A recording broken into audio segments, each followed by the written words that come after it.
I'm so excited to be here with Cathy, and we talk about collaboration so much in San Diego, but since the first time I met Cathy, I understood the true meaning of collaboration. I just said, "Hi, I'm Regina from the University of San Diego. What are you doing with your students? Can you share some of your experience?" And right away she gave me like a bucket list of like some tips. This works, this doesn't work. I found this, and I just thought, wow, she's so open. The second experience I had with Cathy was seeing her around her students and how much, and I can see some of you today that you're here during the summer, good for you, how much she pushes you and really pushes you outside of your comfort zone and to really take that drive. And that's something that I think, Cathy, is such a good gift that you have and something that we all need to admire. So welcome. Thank you. And are you going to take that cookie home? I am. See, exactly, right? She's already asking questions, right? Like already asking questions. And it's very interesting when you meet someone just on a profile online, but then when you see her through her students' eyes is what really inspired me. I've talked to you some about your relationship and how much she really pushes you to think beyond your limits and to see yourself in a new way, which I think is very special. So we need more people like you in the community. Congratulations. Thank you. And I will let you introduce yourself. A little bit of who you are, what brought you to San Diego. Maybe we can start with that and just be very natural around the conversation. Okay. So I'll tell you what brought me to San Diego. So I grew up in Los Angeles. I was there my whole life, K through 12. And I came to university at UC San Diego. And I studied electrical engineering. And if you know anything about electrical engineering, I didn't see a lot of daylight. And I remember living in Del Mar, which was fantastic, and driving Torrey Pines on my way to UCSD on the weekend and seeing people running, walking, enjoying the surf. And I was like, wow, maybe one day I will have the opportunity to enjoy San Diego. I also, living in Del Mar, would drive by restaurants. I was like, wow, I mean, I went to Roberto's in Del Mar, but do you think I could actually go into that restaurant someday? And that was my dream. So after I graduated from UCSD, the 5-year plan, I left for 8 years, but I came back, and I still work too hard, actually, and don't enjoy those things, but I know that I can, and I definitely can I have walked into a restaurant in Del Mar and enjoyed sitting there and order what I want from the menu. Life is good, right? Good. It's And the small things. well, we're very lucky to have you here, and I'm glad the Del Mar restaurants were a sell for you. And on another topic is students are tough. We love you guys, but you're very tough to market to. You very much have your own identity, what you're passionate about. You are very straight up. If you're interested, you go. If not, you don't even take the time. So why do you like to be around students so much? So you're an incredible mind. You could be doing a lot of different things. What drives you to be around students that can be a little tough sometimes to get to know them and drive them and push them beyond their limits? That's why Drew is here today. So I like a challenge. There you go. That's the answer. And I like every day to be different, and students keep it real, that's for sure. Great. And what are some things that you see around student entrepreneurs? Because I know that when we talk with different organizations in downtown and all over San Diego is how can we really target these student entrepreneurs? Because we are at a university level, we are the first point of contact with you guys, which is a huge responsibility, right? Because you can go and say, oh my gosh, being an entrepreneur is the best thing ever. Or you can go and say, oh my gosh, I was crazy. I will never go down that path again. It is very exciting, but there is a responsibility of the role that we have being that first point with student entrepreneurs. So as everyone here knows, entrepreneurship takes a lot of passion and a lot of commitment. And that's probably what I like best about, and it takes a leap of faith and jumping. And that's what I like best about student entrepreneurs. They're young and they haven't been scorned by life and right. So they don't know what they don't know, which like you said, you need to take responsibility for and make sure that they aren't going to jump off the cliff. But it's that willingness to drop off the cliff that's so exciting, because their passion and commitment and their ability to focus on the goal and to put everything without being afraid is, you just don't find that. And as you get older, as you know, I don't know about you guys, but for me, you know, taking risks is harder as I've gotten older. But what I would have been willing to do in college is a lot different than what I'm willing to do now. The stakes are just different. And that's what I love about student entrepreneurs, is just that willingness to go for it. Right. And I think that's incredible. And so what I'm able to do at SDSU is give some structure, some guidance, make sure that there's, you know, staying safe distance from the cliff, but let them run, and it's great. That's a very good point of thinking of yourself when you were in college, and I think there's so many resources that we now offer at universities, but maybe for this next generation, we don't realize how new it is to when maybe you went to college. So if you could talk to yourself when you were a freshman, what are some of the things that you would say to your entrepreneurial self? So I was that entrepreneurial self, because at UCSD we didn't have access to fresh fruit, or at least we believed we didn't have easy access. And my roommate and I, we wanted to, and she wasn't from engineering, she was, I don't even know what she was studying, I never saw her study, but we really, the whole thing of carts, if you remember, like, they started showing up, I'm so much older than you guys, but they started showing up in shopping malls where there would be these really fancy carts. You see them all the time now. The phone companies sell from them. I know I go to Santa Monica, and there's probably 10 of them along the promenade selling different things. So we got this idea that we would get one of those carts and we would sell fresh fruit. Does anyone here go to UCSD or no? Yeah. So there was one walkway. I think the walkway has changed, but there's now, it used to be, I'm sure it's not even the same walkway anymore, but there's a walkway where a lot of people go back and forth, right. And that's where we were going to sell, the equivalent of that, we were going to sell the fruit. And we started looking into it, so we saw the problem, we had the solution, the money we thought was manageable, and she came up with the business plan. And the problem was, if you sell food, then you have to comply to all these rules. And we couldn't find anyone on campus that would help us kind of work through that. Mm-hmm. And so we sort of got crippled and never moved forward. But I wish that there had been a place that we could have gone in and gotten some guidance, because I think it was pretty basic what we were trying to do, right. But we just couldn't get access to a kitchen. That was the thing. So I turned that into, there was something called the computer co-op, and I ended up managing the computer co-op, and that was about as entrepreneurial as I got. But that had a little bit of, risk to it. Sold, paper and floppy disks that were formatted. It was a pretty exciting business. But it was my business. So obviously you were always very entrepreneurial. Was there a moment in your life or a person that you think really impacted this way of looking at the world in problem solving and being entrepreneurial and just going for it and maybe breaking the rules of your university a little bit?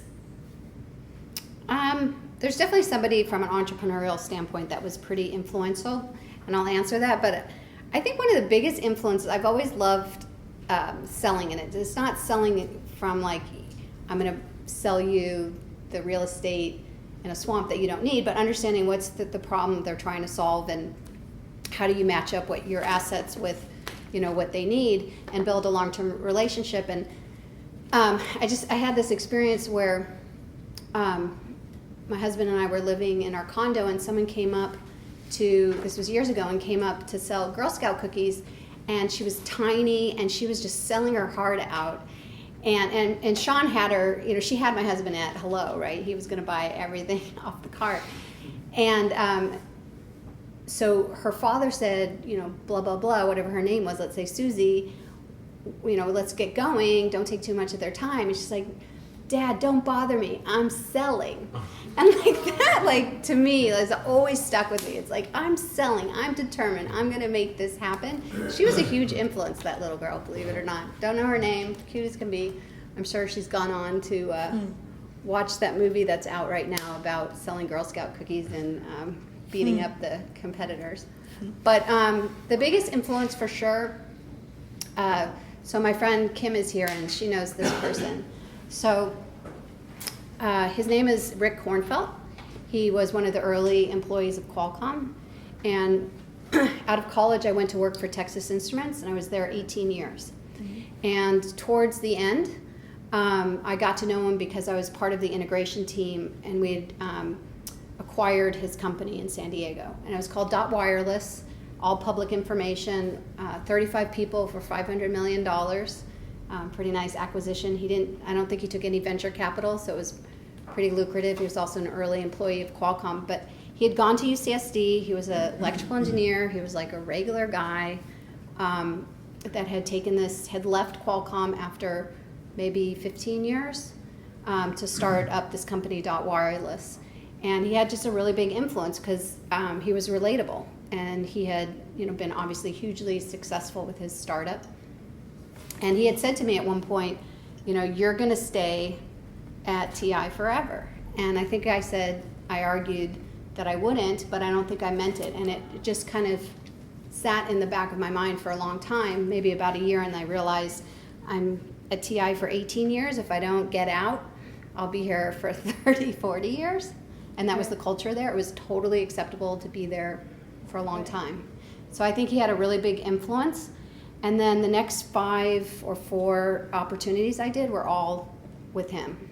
Good. So I think he had a huge influence. Don't think he knows that, but now maybe he will if I send him this video. A theme that came up in that I thought was very interesting was the relatable factor. I think we often like to talk about the good stories and are not as open in the bad stories, and those that really make us who we are. And the first conversation that I had over the phone, I said, let's be straight up. I know that there's some things that happened in her life that have really impacted her to learn and to really be a true model of what it means to be part of this lean movement. So we talk about the good, but there's also those learning things that happened in your life that I think are very influential to the person you are today. And can you tell us a little bit more about that experience? Sure. So after I left Texas Instruments, I went to a company, Packet Video, and my friend Kim there, she was with the parent company, and we worked together, and Rick was also with the parent company.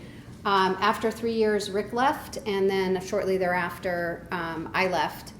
And I was just going to try not working and see what that gig was about. It's not really in my personality, which I figured out pretty closely. And Rick and his friend also my friend, were starting a company. And they asked if I wanted to get involved. And I said, sure, check it out, see how it's going. And it's super addictive. So everyone who's here is involved with this startup. Or works with startups, right? Super, how addictive is it? Crazy addictive. Can't get enough. Yeah. Drew just did that, so I'm copying. So I went from I'll hang out there in the afternoon when my kids are at school to, getting all in, and I invested a lot of money. But we were in this room. We were being incubated in a large space. They had given us a small space within that, and we were in this smaller than this, probably as big as this area right here. And there were 5 or 6 of us, and we were so in love with our solution. It was called Who Tribe, and we were going to just conquer the world. We were going to take on Facebook. We were just in that room, and we couldn't get enough of our idea. And then we went and talked to investors, and Rick had, people had wanted to invest in Rick when he had done Dot Wireless, and they hadn't. We thought, they'd be lining up at the door, right? We had all the pedigree. But we were solving a problem that nobody gave a hoot about. And it took a lot of money, took a lot of pride, because we loved our solution. It was so good. Anyway, what was the solution? So basically, Who Tribe was the human tribe, and it was about, we were all from the smartphone industry, and this was a while ago. Facebook was having problems with privacy. Everyone was starting to take pictures, share location. We thought for sure people were going to get stalking and huge problems were going to occur, and people weren't going to want to share information like their picture and their location. Silly, huh? That seems like you guys like sharing that information. We were the last, back then even nobody cared. So we thought there would be this privacy social network, and you'd be able to share really intimate information, and you'd share it with your human tribe, the people you trusted the most, and all would be good. But anyway, nobody wanted it. Nobody wanted to invest in it except us because we loved it. And that was a hard lesson. Also, there was some big personality, or not personality, but some friendships were broken. And that certainly taught a lesson. You need to be really careful about going into business with your friends. It can be really tough. So I know Tap Hunters was here, and she talked about Melanie going into business with her husband. I'm thinking about helping my husband start something. I mean, it's tough. Pick your friends closely, and pick your coworkers even more closely. Sounds ouch. A little bit. So a lot of money, but I was either going to do an MBA or the real experience of doing a startup. So I think I spent my money well. I like learning that's done in real time. But from there, I had a great opportunity. While we were starting the company and loving it so much, Rick said, hey, go talk to Rory about this incubator that ComNexus wants to start up. It didn't have a name yet. I actually was part of that naming. We had a big meeting about how to name EvoNexus. Thank you. And Rory said, apply to be the executive director. You can bring that startup along, which we know that startup didn't come along, but I did end up having the opportunity to help start EvoNexus for the first 2 years. I think we talk about lean startups, and maybe sometimes the term becomes too exaggerated, and it's like if you're even like drinking the lean startup juice.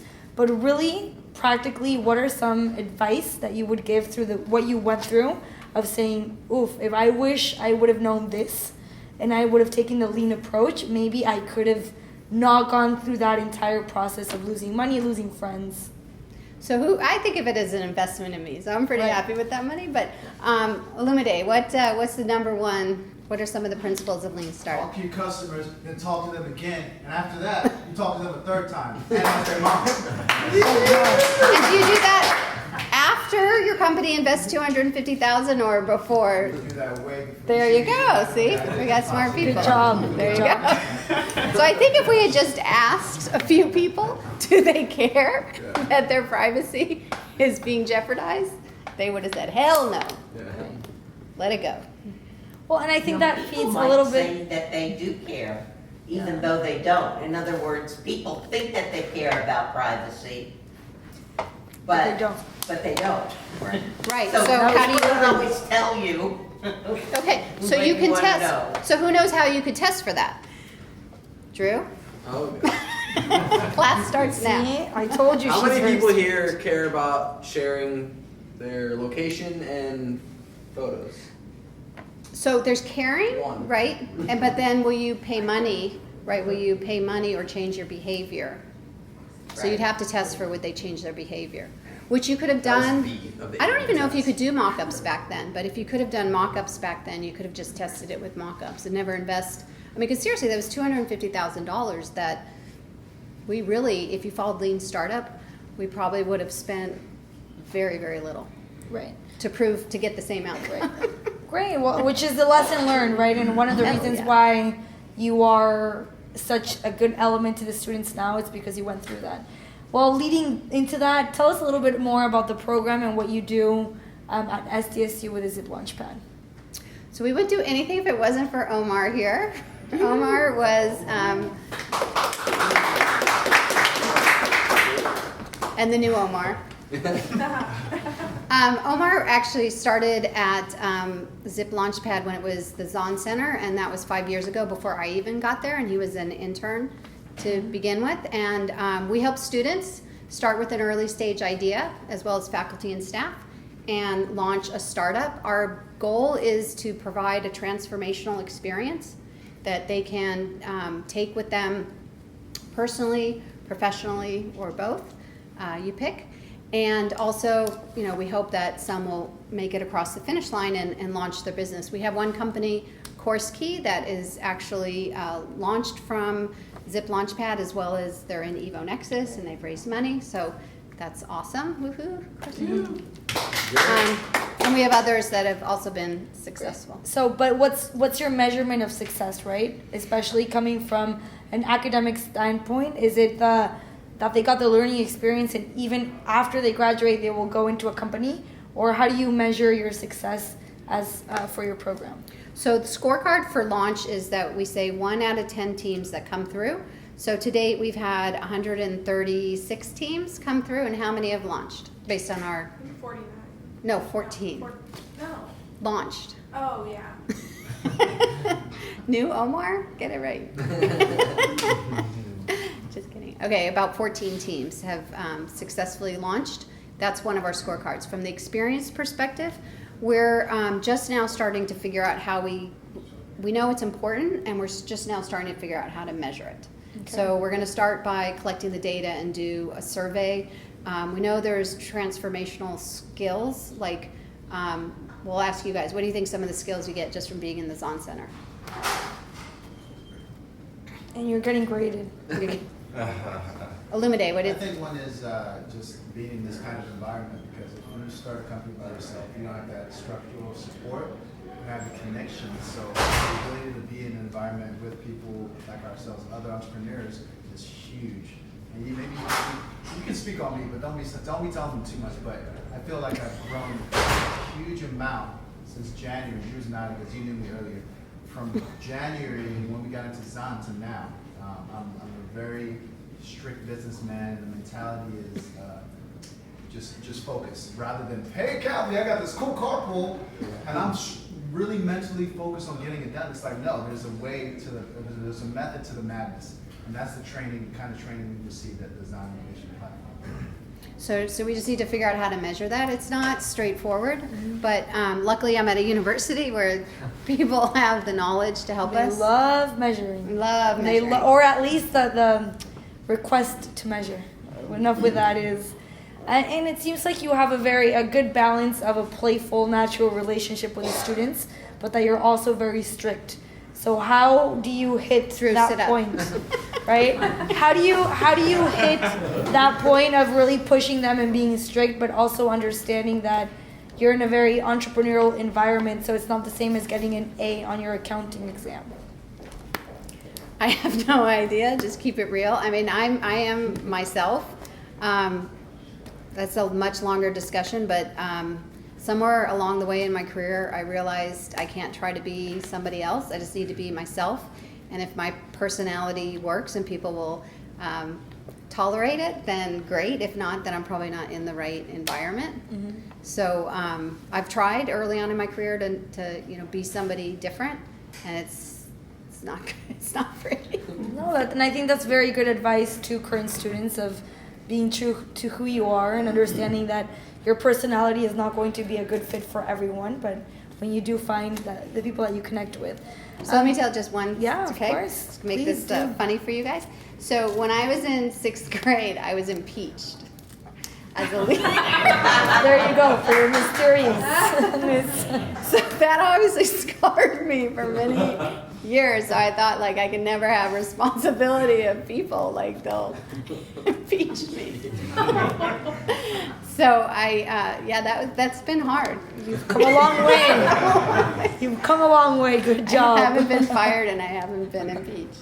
And another very interesting conversation that I had with you was around looking at the student entrepreneur as an athlete. And it's something that you're thinking about right now, and the rigor that goes into the training. Can you talk a little bit more about that? Yeah, cool. I'm glad you brought that up. So there's some really exciting changes going on. We're going to try to change the culture. That's a hard thing to do. And we're going to try to create a culture of the student athlete, but the analogy being the student entrepreneur. And we're going to have a cohort mentality, like a team, where the team has to meet on a regular schedule, and you either show up for practice or you're not on the team. And also create where the teams that are farther along in the center are helping and mentoring the teams that are newer. We're still figuring out how we're going to infuse those cultural changes, but they're going to sign a commitment letter, kind of like, it's not legally binding, but kind of like you would, hey, I commit to be part of this team. And we're just going to keep throwing the cute analogies out to them and see if they pick it up. But no, seriously, we think it's really important. We think we lose a lot of people who come in with a good idea and they're super excited, and then they realize that this is a lot harder than they thought. Kind of like maybe I wasn't a sports player, but maybe in high school you're at one level and then you come into the university and there's a lot of other players that are as good or better than you, and or you have a bad day and you don't want to go to practice, but you know if you don't go to practice, you're going to be off the team or not be able to play in the game. So we want to carry all those analogies forward for the student entrepreneur. Right. And when you talk about the team, and I know that this is a big point with the student entrepreneurs of, oh my gosh, my friend is the best. I surf with him every day, so we meet and we talk. Can you talk a little bit about your experience of building that team, especially when it's with your friends or you're in a college environment and you think building a company with my buddies is the best thing ever? Yeah, it's probably one of the biggest myths that like doing the business with your buddies is perfect. So we've had so many teams where they come in and they say, oh yeah, we're gonna have no problem communicating. We all live together, we'll talk to each other all the time. And the reality is you just don't. It's harder sometimes. And Omar knows there was a team that was making a lot of progress, and then I found out that they were a couple, and remember how crushed I was? I'm like, dang it, they're not gonna make it. But I'm joking, but it's because it's so hard. Joking, but really. But really, you have, so many challenges just with the team itself. I mean, honestly, if you can pick a team just based on skill sets and then learn how to develop a working relationship with the team and motivate them, kind of like what you did with Eric, right? He wasn't a friend first. Right. Yeah, but you have a great relationship with them. I think to Drew, that was a great accomplishment. And you didn't really know Ryan either, Lumide. So it's just so much harder when it's your friend. Not to say that you shouldn't take the journey with a friend, but you should just go eyes open that it's so much harder. Right, I 100% agree.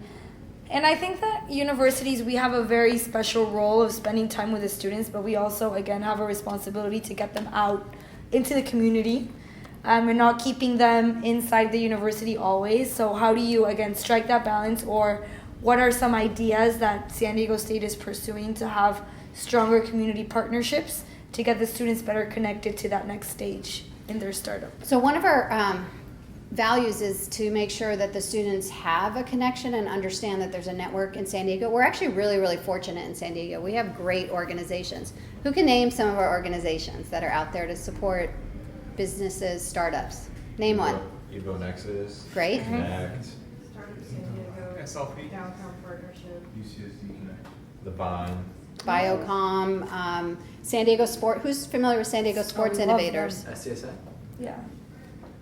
We have so many. So, but I'll tell you candidly, we offer, except for Illumide, who always says yes to anything that I offer, and I think that's great. We offer all the time for teams to go to events, and we rarely get people to attend. Yeah, and we've done it where they're chaperoned, so that they're actually helping them to network. Obviously, we'll pay.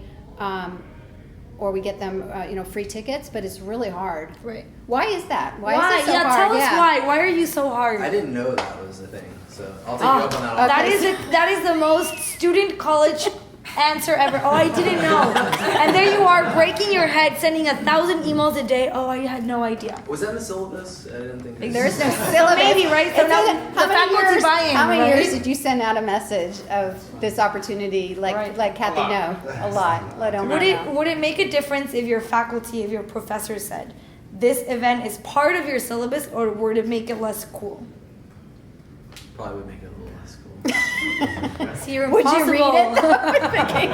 That's exactly the point. It's Why do impossible. why do you say yes so I Why? just think it's priority, because I care a lot about what I'm doing. I think a lot of other people care, but so Drew, you don't care? I do care. I do care. Is it- it's just priority in like social life, another opportunity symptoms came on early, I don't know. Those are certain things, I want to get food, Chipotle instead of coming, I'm just making this up. I'm not making this up, because that's probably one of the choices they have. What do you think Priority. about going to events outside of SDSU or outside the college environment? I mean, I think there's only like so many smart people, so like if you're bright, then like you go to the events because you learn something, and the more humble you are, the more you learn. The more you learn, the more you make. Do you think people are afraid, some people, to get out there? Is there an intimidation factor leaving campus, going into like they don't know, being forced to network, Like, which is come horrible. here. by the way. You wouldn't have come here if Cathy was here. It's true. Really? Thank you, Drew. Do you want another cookie? Right. No, it's an interesting point, and it's true. And I think I mean, how about with your students? the same thing. It's hard. It's hard to understand. One, obviously, I think that there's a lot of competition for your time, right? We understand that you're a full-time student, you have a full-time load, you're doing homework, you have friends. This is maybe not your only priority, so I understand where you're coming from. I think it's less of a I didn't know. I think it's more of I didn't want to know type of situation, and you have tests and different things. But my only thing is, unless you're out there in the community, it's going to be very hard for you to launch your startup. Because in just one event or one situation that you're in, meeting that right person that can connect you and that person can connect you, and even just being around people that you can actually share your ideas with, it's very different than sharing it with your friends, because they're going to tell you, cool dude, that was awesome, that's the best thing ever. Maybe it's not true. Maybe you share it with someone else and they're going to say, rethink that. I mean, like Erica, you went to school where there probably weren't a lot of organizations in your backyard. Yeah. So you probably look at what they have and say, wow, if I, Exactly. yeah. Exactly. So a lot of it is, I think you just lose Right, touch with how much you exactly. guys have. This community is incredible in terms of the organizations that will support startups. Right. Like unparalleled. They have it in the Bay Area, but there's so many of them, and everything's like, you know. And they're obsessed very with fun. students, which is even better. I mean, they honestly, if you're young and if you use your student card, you would be amazed. I don't know. I think if Who here uses the student card? of course, Mr. over there. I How mean, have you used it? If you're willing to yeah, share. tell us. Oh, it just goes back to puppy dog eyes in some cases. I mean, there's nothing better than to help the person that I can relate to, that I was that at one point in time in my life, and you should play that card as early and often as you can, and Of course. use it until you can't. And That's right. You're always a student of something, and there's always someone that's more mature and remembers being your age. So yeah, I keep playing it every day. It's true. It's a good card. Start building relationships. The other thing is, like at UCSD, we recommend that our students use that card, especially when they're in their research phase, when they're trying to launch their startups, because everybody is willing to help you do research as a student. Yep. Whereas when you graduate and you want to launch a startup, it's a lot more intimidating to the person Yeah. that you're asking the questions of, because they're going to wonder, okay, this is a business now. Right. What do you want from them? Right. Whereas when you're a student, you're like, I'm a student. I remember being a student. Yeah. I'll help this person. Yeah, even businesses that you would be in competition with are more open to helping Of the course. students than Right. And I think students don't understand the time sensitivity of being students, right? If you think the timeline of your life, there's like a little bit this big that you're a student. That's it. It's 4 years of your life that you're nourished, that we love you, that we're going to be so supportive, that we're going to be so nice, that you can basically reach out to the president of a company and say, I am a student, I admire you. Would you mind having coffee with me? If they say no, it's like really bad karma and energy towards them. I feel like they would never, they would be like, oh my gosh, you said no to a student. Like, he would never share that with his friends. He would come back and say, oh my gosh, I had coffee with a student. He was so nice. He was so passionate. But it ends. You graduate and you're no longer a student entrepreneur. You are suddenly in the field of a lot more competition. Yeah, competitive. You no longer are in our kind of nourishing home of introduce me to this person, but I do feel that there is a mutual benefit of the students of understanding the bigger role that you have outside of the university, us building those connections, but we have to know that you're accountable if we're making these opportunities, that you're taking advantage of them. So with the mentality of you as athletes, which I think is a great direction that SDSU is taking, this is being entrepreneur. I mean, it's not a hobby. It's not not a something hobby. you wake up one day and you say, oh, I think this could be cool. I mean, it's a very, very hard thing, and it will test different parts of yourself and of your brain beyond your expectations. So if you can at least practice this journey for the 4 years of your life, that's really beneficial, and something, and I'm sure you hear about it all the time, that people say, oh, I wish this existed when I went to college.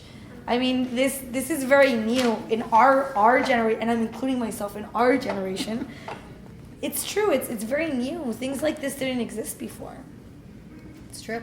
So going forward, if you could have a little pond and wish for things for your program and for your students, what would you share? Oh, that my daughters are part of the program. But that ship's not sailing.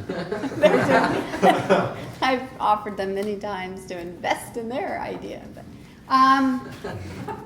no, I think just that people can look back, like Illumide was saying, and be able to say that I've received this experience because I participated in Zip Launchpad, and hopefully we'll figure out a way to measure that. And then just to be able to just like Evo Nexus does, and say this many jobs were created, or this much wealth through investment was created, and be able to see the companies that are being created from the minds of the SDSU students. I think Great. that's what it's about, and being able to help more people. Right now it's 40 teams, 100 students. If there's more demand, hopefully we can satisfy it. That's great. We have a couple of minutes for some questions. So you can ask anything, something you've been afraid of asking, because she has to answer. I already told you I got impeached in 6th grade. Wow. I know that was a burning question. Did you get impeached? Are you guys looking at funding options for like seed funding for companies? So you said Course Key recently got funded. Is that like becoming more common as a step in growth for the business if investing is a viable option? So we've talked about, I have an advisory board, and we've talked about whether we want to do an investment fund, a seed investment fund, and I think we'll continue to have that conversation. There's different models that already exist for universities. UCSD has a model, and there's other models. So I think it's not crazy to think that someday we might have our own seed investment, however it gets structured. But not everybody's path is to raise money. So I think we'll become more helpful in introducing the teams to investors, but we also need to become more helpful in helping them with Kickstarters. I mean, Kickstarters, there's such a myth that they're easier than they are. They are hard. They are really hard. So I hope we're as helpful with Kickstarters or crowdfunding as we are with that. And then grants for like life science businesses where the journey's pretty long. Our first help will be helping them get a grant, because their time to getting angel or VC money is years down the road. So it's different for everyone. We are going to do, though, a Meet the Angels. We're going to do a program and try maybe once a year or every semester getting teams in front of angels and learning how to pitch and just network with them, because it's a different community. Yeah. If you come to at least 2 events.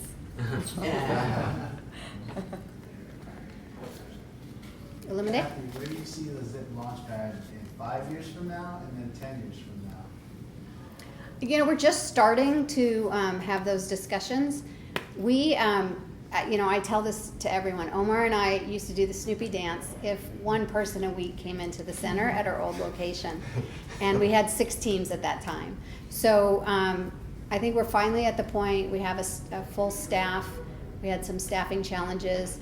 And I think we need to really operationalize what we're doing and not, be running from place to place. But, in 5 to 10 years, I hope that there's a lot more students that are able to get a taste. Maybe not the whole bite. Maybe the whole bite of Zip Launchpad isn't for everyone, but a lot more students get a taste and can really experience what it's like to kind of have an idea and test it and see how far you can run with it.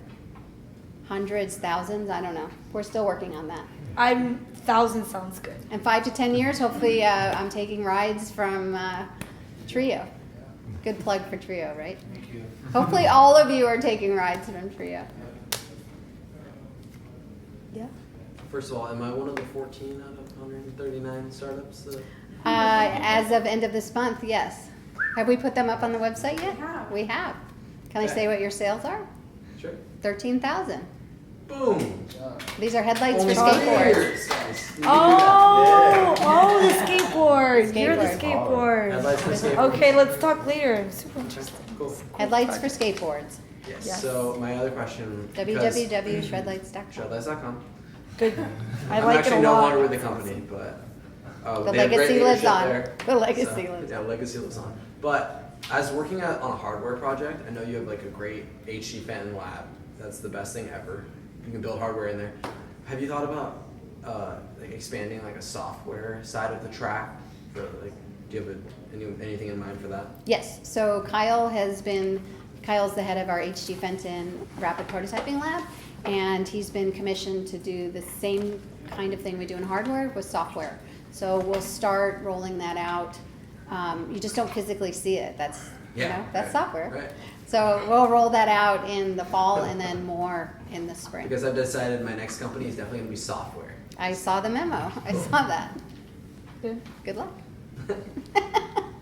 I got another one. So I know when I was there, you guys stressed the lean model approach a lot, but you were talking about you really like sales. Well, that's just me. Well, where do you guys pull sales information from? Because have you checked out Impossible to Inevitable or Predictable Revenue by Aaron Ross?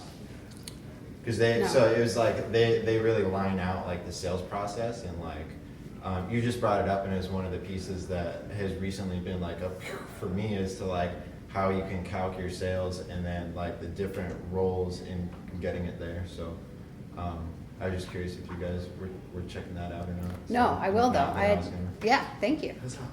What's up? Predictable Revenue by Aaron Ross, and then he wrote another book with Jason Lemkin recently, but it's a little bit more for software companies, for SaaS companies. It's called Impossible to Inevitable. Both are really, really good. I've read both of them. So. Okay. We will order them and And put keep them. reading. That's good. And recommending. We should have like a book list. More, Yeah. you, Share. That's a good question. more you learn, more you earn. What books do you recommend, Kathy? So a big step for me was moving into leadership management role, because remember, 6th grade, got impeached, so I put off taking on those responsibilities officially for a long time in my career. And there is a book, it's called Flight of the Buffalo, and I thought, do you know that book, Seth? Yeah, that's an awesome book. What's so awesome about it? What's that? Why do you smile? What did you like about it? Do you I just remember? remember. It was impressionable. It is. So the whole analogy is that you have buffalo and they are known for force and power, but the way the Indians would hunt the buffalo is that you would just kill the leader and the rest of the team would just stand around, or the rest of the team. Rest of the buffalo. Erica, you're just a buffalo. Just kidding. Would just stand around, and then the Indians could take them down one by one very easily. But if you look at the way birds fly, who knows how birds fly? Like what's Flying V. Yeah, but what about it is They follow the leader. but they switch the leader. There is actually no one leader. They move around, and but they're not known for strength. So Flight of the Buffalo is harnessing the strength that you associate with the buffalo, but the leadership style of the bird's emotion. Well, I'm inspired. I'm gonna read that. I'm really It's inspired. really changed. So that's, yeah. I think, a good way that we can really Wrap end it up. this. We can wrap it up. But no, and I think Principle-centered leadership is the Exactly. other one. But I think who here was super inspired by Cathy and all the time. Honestly. Yeah. Woo! It's amazing. So I think we're so lucky to have you in the community and all the work that you're doing. And I know you're just getting started. I know this is just the beginning of great things to come. And congratulations. And the students, I don't know if you gave them cookies or what happened, but they were really collaborating. So can I take them to USD, please? Sure. So thanks so much. Thank you. Thank you, everyone. Thank you. We're not done.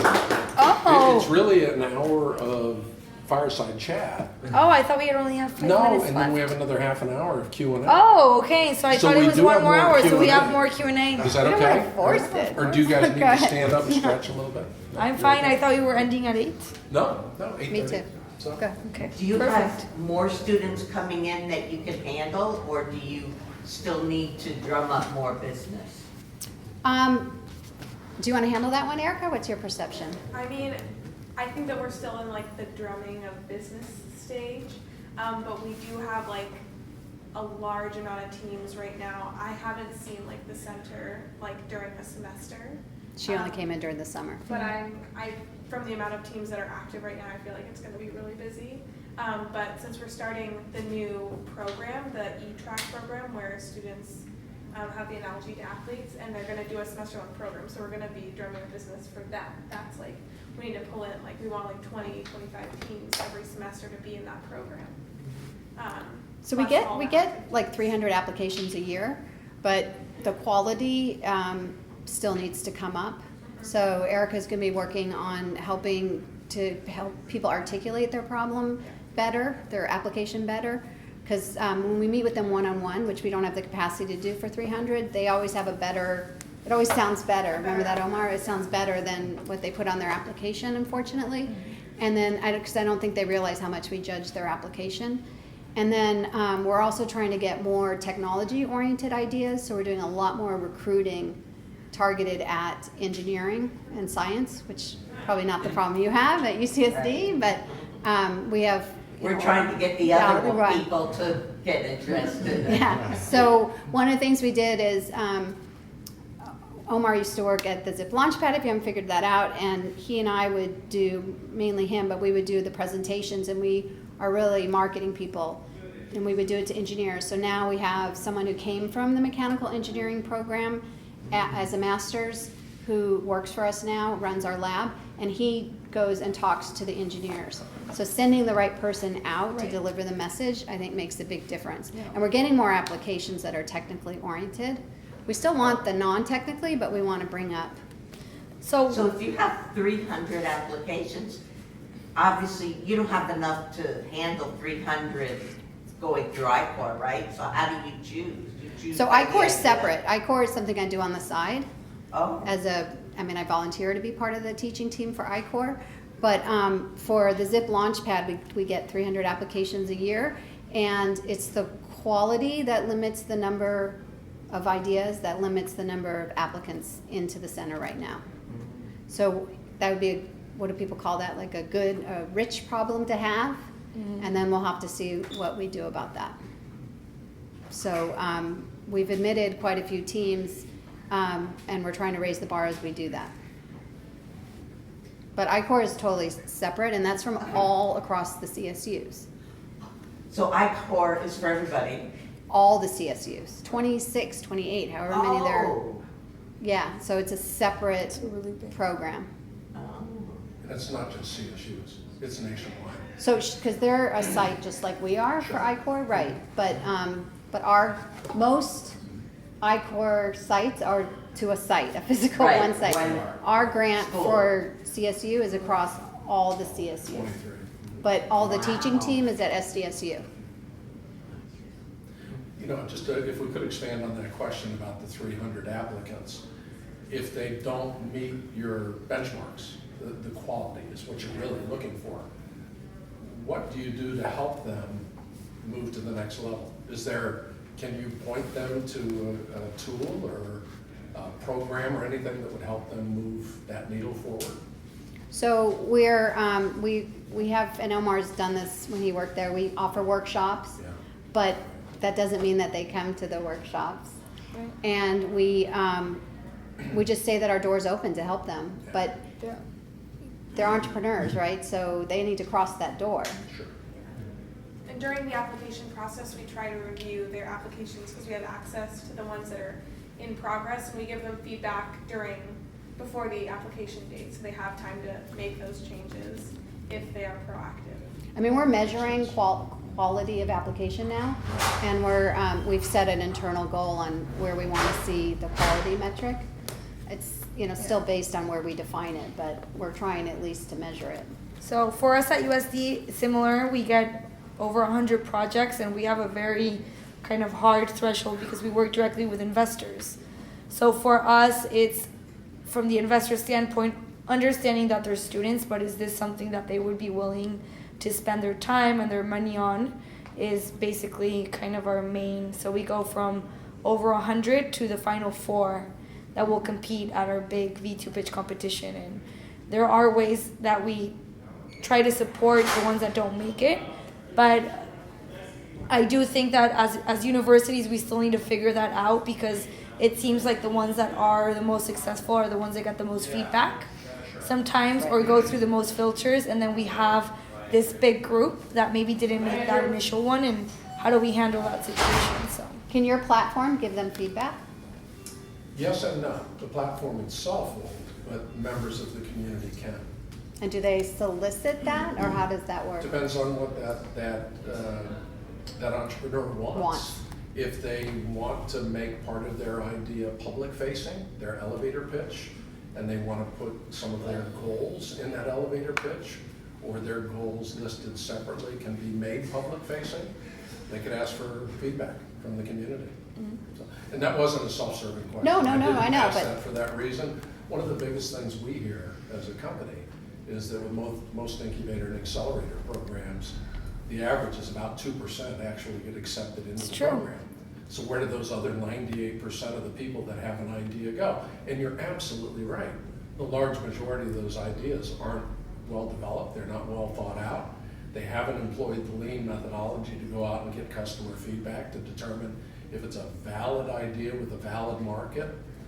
And if you just go down the list. They haven't done all those check boxes. So if we were doing an analysis, the number one poor quality is that they'll put down that they don't have a competitor, or that one competitor, which isn't really a competitor, and then we sit there and we're like, that just doesn't seem right, and we'll do like a 2-word Google search, right, and competitors out the, So it's like, what do you do about that? And so now we're going to start, being more proactive in telling them, but still, they still have to initiate. And I think that's actually a fear of a founder to Google search your competitors. They're like, nah, can't be. It's my idea, and you're like, you don't dig as deep as you really could to look into what's out there.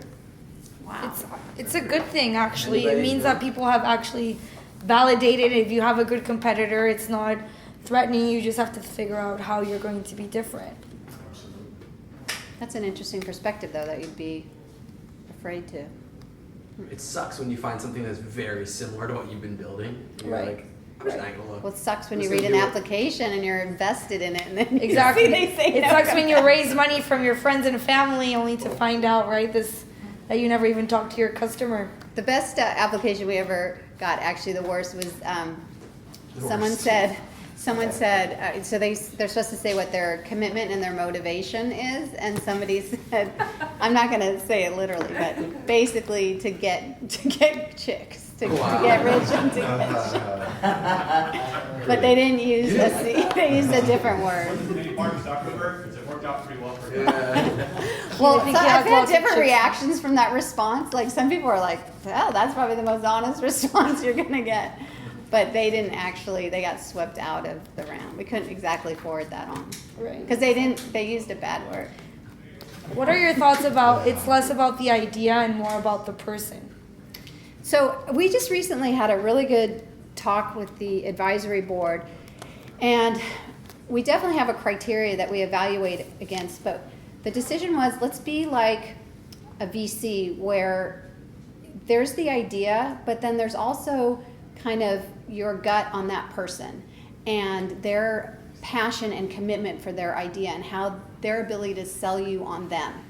And that when we make a decision, that let's not just do it on the criteria, because I'm an engineer and I think very logically, but if somebody's willing to, within the selection committee, willing to advocate for them and can convince the others that they see something in them, kind of like a VC needs to do, then that's okay.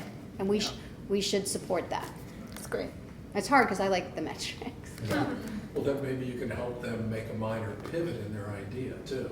You take an A team and a B idea, you can make that B idea better. You can't necessarily make that B team better. Mhm. So, Great. just my 2 cents worth. Anything else?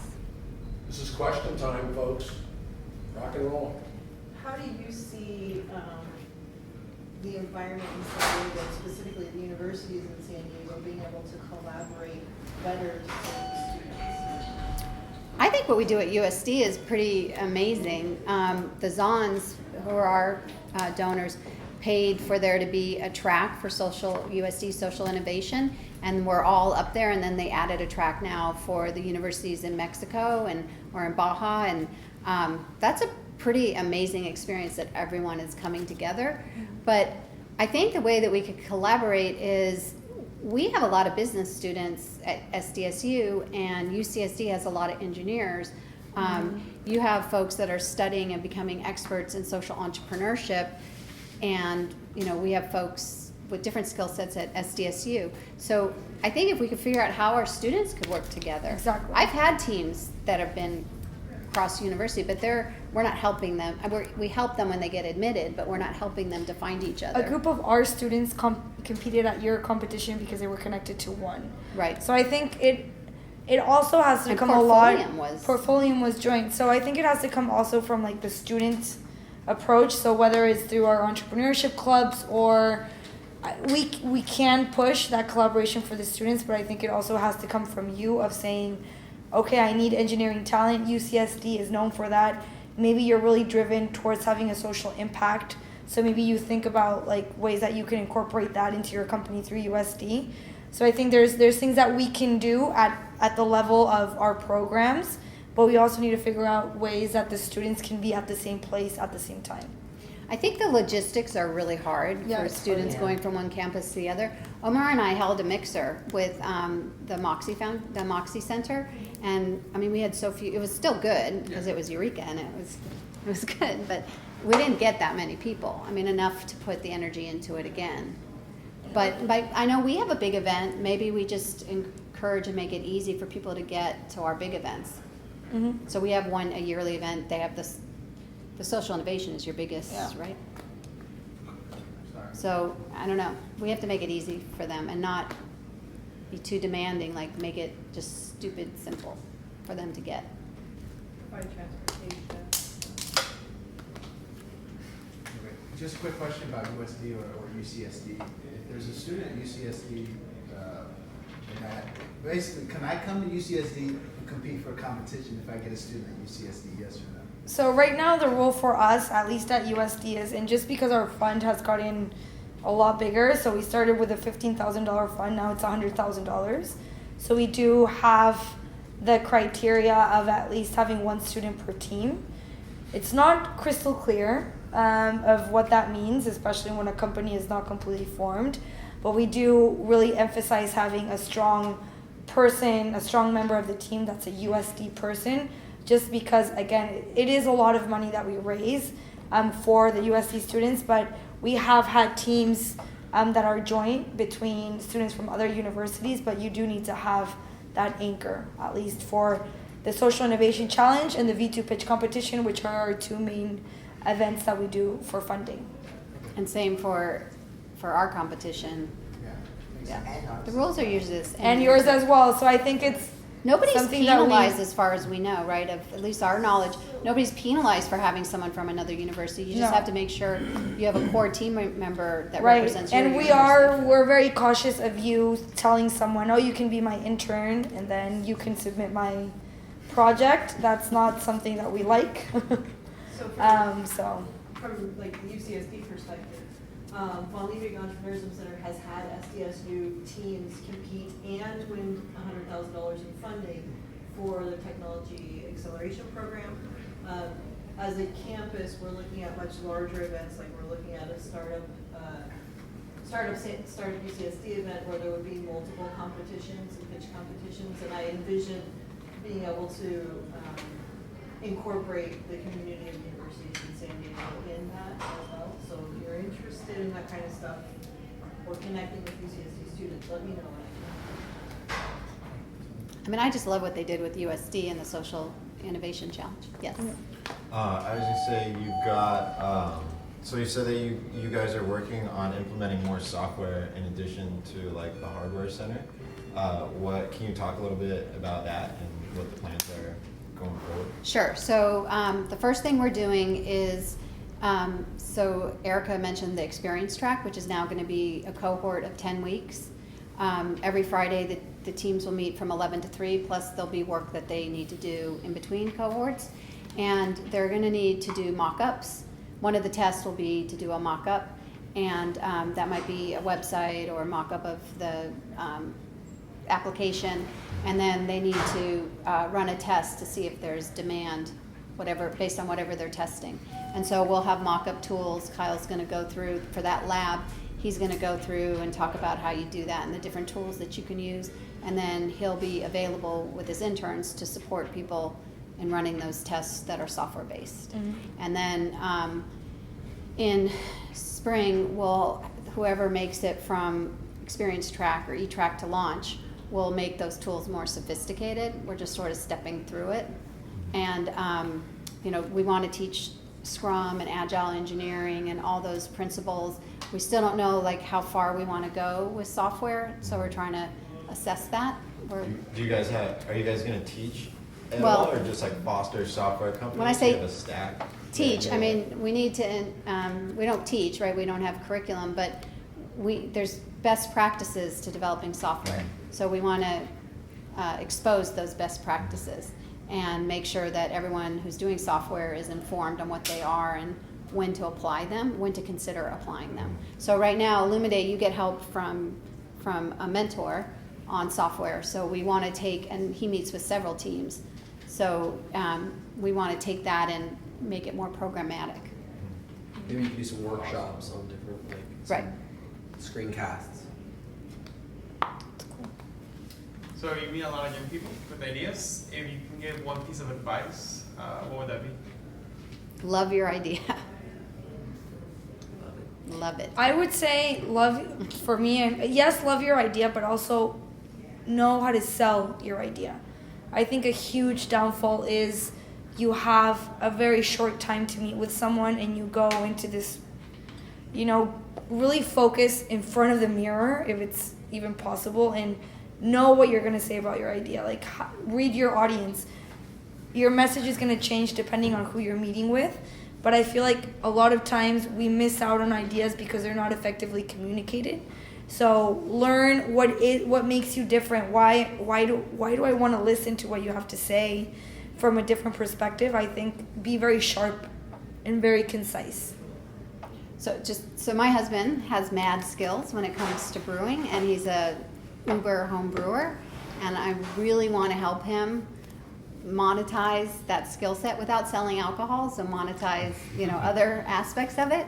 But I get up in the morning and I'm like, I don't drink beer, I don't like beer, and it's just hard to get excited. I want to help him and I want to monetize his mad skills, but it's just I think a lot of it, like I said, and gotta really like what you're doing. And that's true in life with anything. Whatever you're working on, you gotta love it.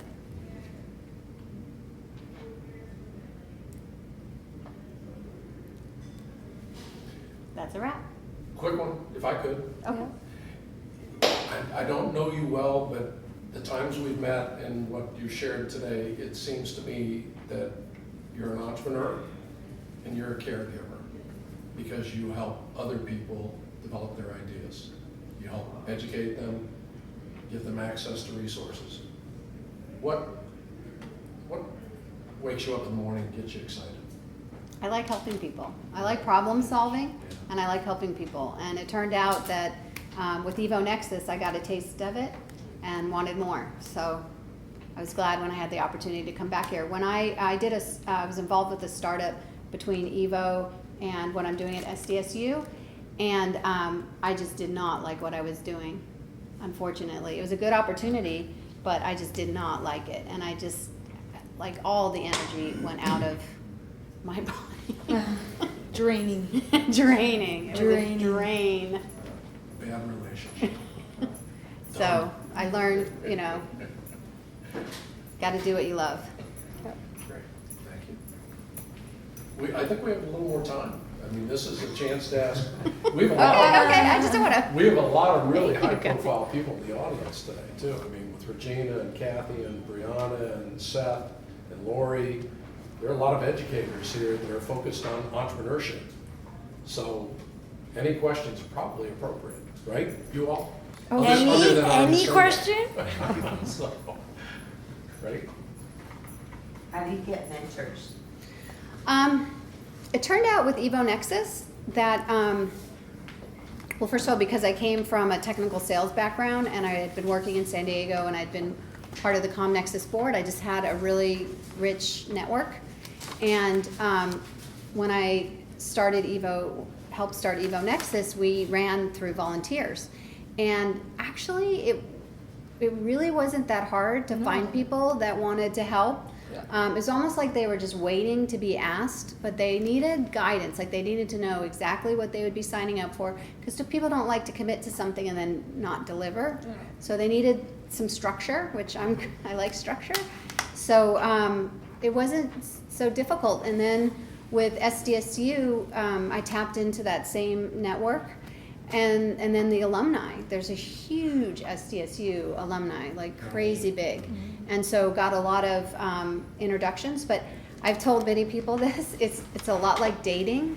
You have to, you can't force that, you can't do an arranged marriage. Like people have to have an opportunity to meet each other, know that they can say, hey, this was a great meeting, but don't want to go on the next date, and feel good about that, feel comfortable. And just and really, I put a lot of time into matching mentors. Yeah. With Do you pay people. your mentors? No. I would feel really weird about them charging, or I think it changes the expectations and the relationship of what it means It to be depends. for I a mean, there's student. models, right, where you pay mentors, right? Or no? Do you guys have a model? Sometimes. Sometimes, So, yeah. Von Liebig has two different, they have mentors like what you're talking about, and then they have business and technology advisors. Right, which are advisors, really- yeah. Those are the advisors that are dedicated to a specific team for a long-term Exactly. project. It's not the same, it's Okay. much deeper than Right. the So, mentor. Exactly. so Seth was a mentor. He has been a mentor. So, I mean, what motivated you to volunteer your time? Been an entrepreneur all my life. I love working with people that have ideas that they want to see come to fruition. It's very satisfying, right?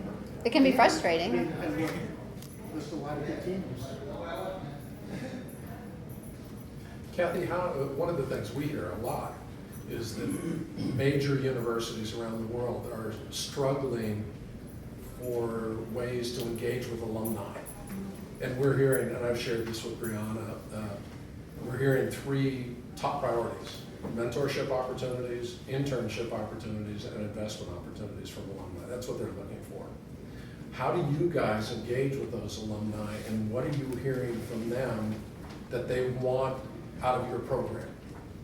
Or is that too broad? No, I mean, it's you meet I don't always have the first touch with the alumni, but they'll be entrepreneurs. They'll be presented with a lot of different opportunities of how they can give back, and the Zip Launchpad will be presented to them. They see it, they meet one of the teams, and they get really excited. And then from there, though, the challenge for us is finding the right team for them, because giving them not the right team won't be a good experience. Not good for either Right. side. So Illumide has a mentor right now, and he had a very poor experience, unfortunately, with his first team, and I was gun shy to re-engage him. But you guys have had now a pretty good run. So, and it was unfortunate because this person gives really good advice, but it was lost on that other team. Sure. But there is also, like, SDSU has an alumni network. They actually have a database, and you can go in and say what kind of advice you're looking for, and then it'll introduce you to someone, and those relationships don't have to be in the same city. So I know that that's been really helpful, and they really encourage, you talked about it from an alumni perspective, but they encourage the students to have a mentor to help them with, what classes to take, or maybe if they are struggling with their major or struggling with what to do when they graduate. Makes sense. a nice database. to But a have. lot of people want to give back. It's just a matter of finding the right place for them. Yep. So you hit on something with the bad experience that your mentor had with the teams. How do you ensure that your teams or your young entrepreneurs understand the value that they're receiving at bargain basement prices being free? Yeah. And really engage properly with the mentors so they're not burning those relationships, or engage properly with the introductions that you're making so they're not burning those relationships for them but also for your organization. Well, first of all, Illuminate knows that he serves this. Just kidding.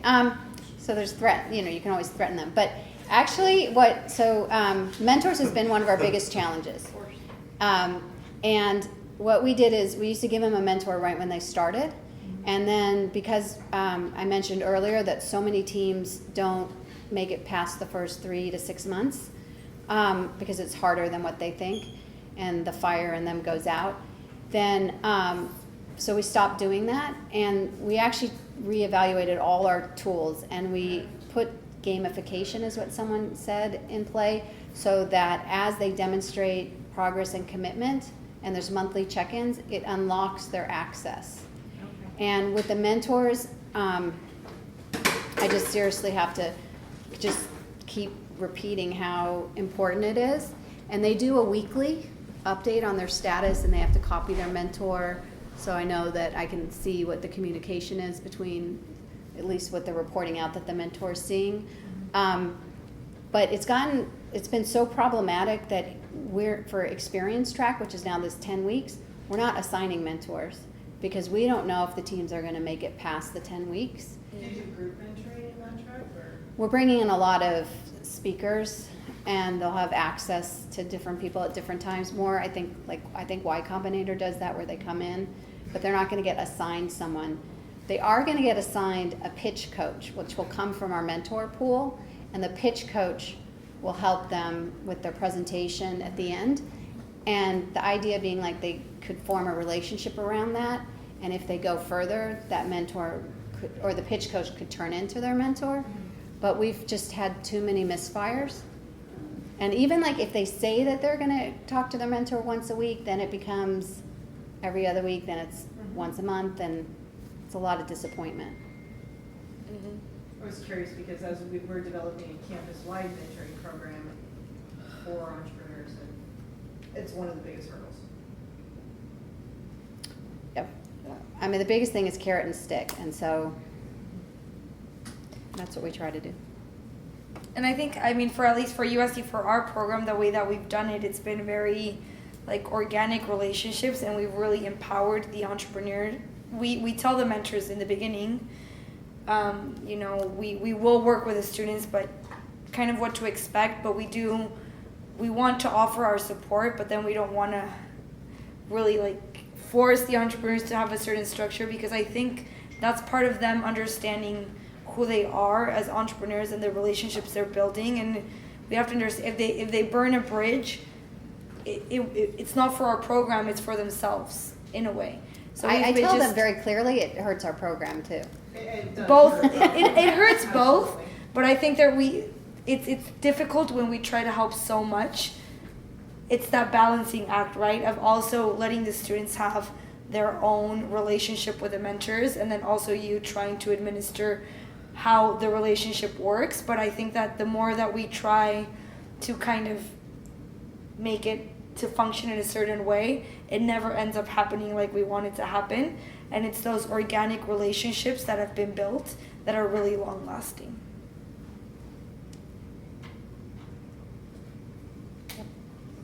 We're also thinking of putting probably next year more training for the mentors in place.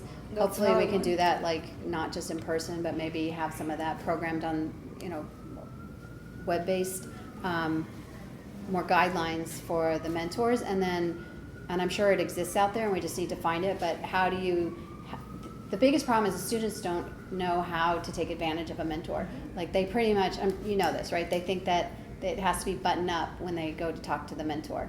And if it's buttoned up, then there's really nothing the mentor can do to help. It's gotta, I'm looking at Drew. It's gotta be along the process that they're getting support. So, that's the other problem, which that's really hard to catch early on. So maybe we need web-based training for the students on how to use a mentor too. Yeah, and somebody must have done that somewhere, I would I'm think. sure it maybe even comes with the support of career services. Yeah, a career services program is, somebody must have some content out there. We'll find it. We're gonna look, it's for spring, because that's when we're gonna get more, we're gonna look at how we apply resources to Launchpad, and look at that differently.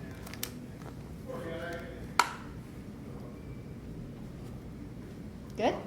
This was awesome. Thank you, guys. Thank you.